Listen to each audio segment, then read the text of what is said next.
Brad. Okay, thank you all. Welcome to the meeting of Charleston Gazette Mail editors. We have candidates for Kanawha County School Board. Before we start, let's go around the table first and tell you who we are. We'll start here with the reporter. Ryan Quinn, I'm the K-12 education reporter for Charleston. I'm Brad McElhenney, co-editor of the Gazette Mail. I'm Kelly Merritt, Daily Mail opinion page editor. I'm Whitney Burdett. I'm an editorial writer with the Daily Mail opinion page. I'm Breaking One, city editor of the Gazette Mail. I'm Dawn Miller. I'm the Gazette opinion page editor. I'm Rob Byers, co-editor of the Gazette Mail. So thanks again for coming. The way we generally like to start is we like to ask each of you to introduce yourselves. Tell us maybe for just a minute, real briefly, why you're running, and then we'll get to questions. Okay, so I'm going to start on this end this time, just to be different. So go ahead, sir. Sure. My name is Rick Cavender. I am the executive director of Charleston Main Streets. We're an economic and community development organization here in Charleston, focusing on the east end and the west side. And in brief, why I decided to file to run for this office is because I spent a lot of time working with small business owners, celebrating their successes, helping them with their struggles, and time again, the issue that rises to the top is the workforce here in the Kanawha Valley. And I'm a firm believer that the workforce starts in kindergarten, and as far as training is concerned, training our workforce starts in kindergarten. And I see this as a wonderful opportunity to be on the other side of that conversation and be at the table for those discussions to ensure a very strong workforce so we can continue to recruit better business, larger business to the Kanawha Valley, which does nothing but help everyone. I'm Bill Carpenter. I'm running for District 1C, County Board of Education. I have about a 30-year career with construction management, and I've had to train a lot of employees in order to improve their job performance. And I've always been one that likes to help others, help them advance. I feel there's a need for a diversified committee on the board, one that maybe goes outside the realm of education, but enjoying the people and finding out what business owners and companies are looking for in their future employees. We're a technology information generation now, and that will only increase in the future. There are a lot of job openings, but we don't have enough students to qualify for them. And West Virginia has, well, Kanawha County has approximately 28,000 students and around 2,000 teachers. It is the largest school district in the state. I'm especially, if I can contribute a small amount that can help our students, be well satisfied. I certainly don't know all the fixes, if we need any, what's going on, but I think, educational funding should not be cut. That's the last thing we should have. Folks, the generation coming in is our future. And that will create a more economic improvement in our country. Even if you don't have children or grandchildren, you'll still benefit from our students being in the workforce. Okay, well, my name is Adam Henry Knopf. I am the owner and creator of www.kanawhacountyschools.com. I'm an engineer, a volunteer, and a mountaineer. I am the youngest person ever elected to Charleston City Council. In a year with a contracting budget, I think that I have a plan to immediately improve Kanawha County schools. We can set it up, it'll cost nothing. It's called my $0 plan. We're going to create a committee structure First one is going to be the big one. It's going to be the budget committee. I want the committees to meet all throughout the county, not just Elizabeth Street and not just during work hours. And I think we can do some website improvements with www.kanawhacountyschools.com. You can find out more about my $0 plan at my website. I'm Jim Crawford. I've been a member of Kanawha County Board of Education for the last 16 years. Previous to that, I was a public school employee at St. Albans High School. Kanawha County Schools is really at the top level right now. As many of you know, our ACT scores and our SAT scores are above the national level and state level. We have an excellent technology program that we've put into place, and it seems to be working.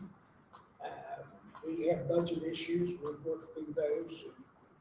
Basically, we found that our kids in Kanawha County are head and shoulders above everybody else in the state as far as we're concerned. I've had an opportunity to visit other counties in this state. As being the president of the School Board Association, we have a top-notch school system. I'd like to continue working with the superintendent and the community to help improve our education in Kanawha County. And as many of you know, it's no secret that we lost 600 students last year. We did lose funding through the State Department of Education, lost students, and it seems like right now that we're going to be about $5.5 million short of money that we had last school year. And it is a stellar effort on the part of the superintendent and the board to make this budget work. And I'd certainly like to be there and be a part of that. Thank you. No one here first? Okay, all right, great. Well, since you all brought up money, Mr. Knopf, I'd like to hear you explain, you talked about the school system spending money on things that it didn't need to or that were unwise. Can you give some specific examples? Oh, I'll give you examples. First of all, some of the ones I think are some of these unneeded curriculum programs. And I don't want to be one that's Common Core and everyone, like that's the only issue I have. But one of them is called Journeys, and it is a Common Core curriculum program. We spent $1.4 million, came out of general revenue. It was implemented just this year, replaced a program that was used last year that teachers enjoyed and was successful with placed Pearson and Saxon Phonics. Well, Journeys is implemented this year, and just within the past 2 months, the administration comes in and tells teachers, well, you can begin to use, you can go to Saxon or Pearson, you can use that supplementally. Well, the issue was at the beginning of the year when we implemented Journeys, they said you have to get rid of it. They said you can't keep it in your classroom and you have to get rid of it. So, there's $1.4 million on a curriculum, that we didn't use. There's Riverdeep, there's Math Excel. There's lots of different programs that I think we spend money on that we just either teachers didn't want or didn't need, and they're coming out of general revenue. Okay. Anybody else want to comment on spending? Go ahead. Well, I think in order to attract and keep teachers in our state, unfortunately, many other teachers have been laid off along with staff members.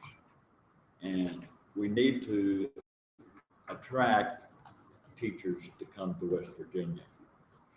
And if it would mean an increase in gasoline or fuel tax, gasoline, diesel, whatever, penny a gallon to say 5 cents a gallon,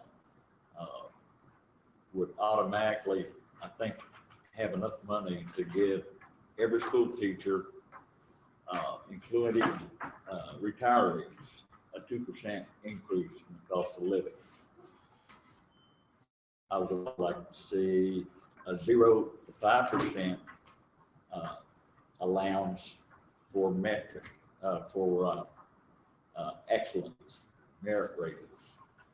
Teachers that perform well or outstanding and being acknowledged should receive additional credit. Also, in the rural areas, I think we need to give teachers an incentive to work in a rural area. And so these kids aren't left behind. You think you could sell the gas tax increase to the legislature? You think you could get them to go for that? I think we should lobby very strongly. Really? That's our future. Okay. Okay.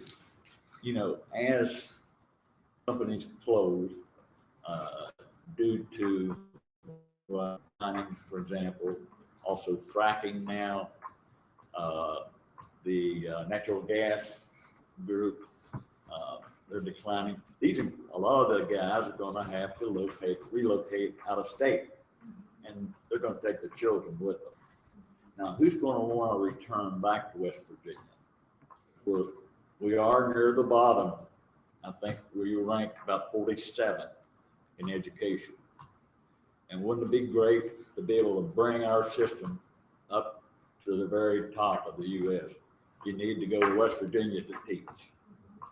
We have an excellent program, and we recognize our teachers and want to benefit them. Okay. Anybody else have a subject on funding or a topic or comment before we move on? I would just quickly say that to a degree, I do agree that programming seems to be a little inconsistent as far as how often it changes. I do believe that we have a responsibility to fund programming as taxpayers, because we want to make sure we have the most educated and bright and the brightest and the most talented students, and hopefully they stay here. But I will say that, I've made it a point to not base a lot of these platform issues on my own opinion, but rather I've made it a point to sit down with educators, sit down with teachers, conduct focus groups, and really get a better understanding as to, from their perspective, how they feel about this programming and how they feel about how it's being implemented. And time again, what I hear is that a lot of them believe it is good. It's good programming, but they do believe it is changing a little too frequently. But the biggest issue is that they're not really getting a lot of communication from the central offices as to how to implement some of this programming. And when it does change, they're sometimes surprised. And I think that's why it's so important that we have someone in place that can disseminate this information more effectively. I understand that we have budget issues we have to keep in mind as far as trying to add a new staff person to central office. I'm not proposing that quite this moment, but it's certainly something in a long-term 5-year plan we should be considering as to how we can more effectively communicate on an internal basis with our faculty and on an external basis with the community. There's a lot of great stuff going on, but it's not hearing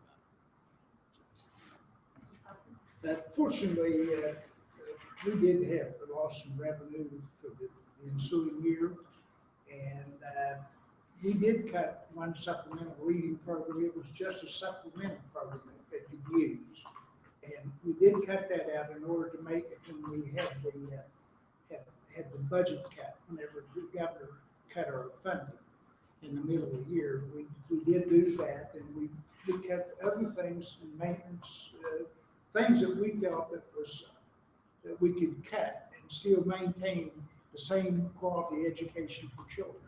That's what we did in order to make our budget match our funding.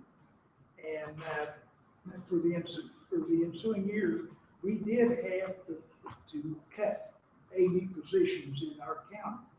And what we've done, we've been able to fill it. Those people have been able to take other positions in the county where people have retired. And essentially, we have only lost about 6 employees.